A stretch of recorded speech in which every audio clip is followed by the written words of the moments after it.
علمنا من مصادر مطلعة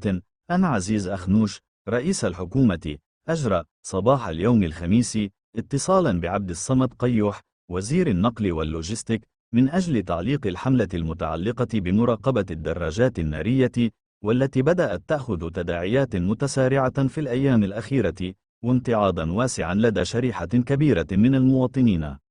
وحسب معطيات حصرية حصلنا عليها، فقد دعا رئيس الحكومة إلى منح سائق الدراجات النارية أجل 12 شهرا من أجل التأقلم مع المعايير والضوابط القانونية المعمول بها في هذا الشأن، لتكون بمثابة فترة انتقالية يجري خلالها التحسيس بخطورة تغيير الخصائص التقنية محركات الدراجات النارية وتأثيرها على ارتفاع حوادث السير، علاوة على إخطار المصالح المعنية بأهمية مراقبة امتثال مستورد هذا النوع من الدراجات للضوابط المعمول بها.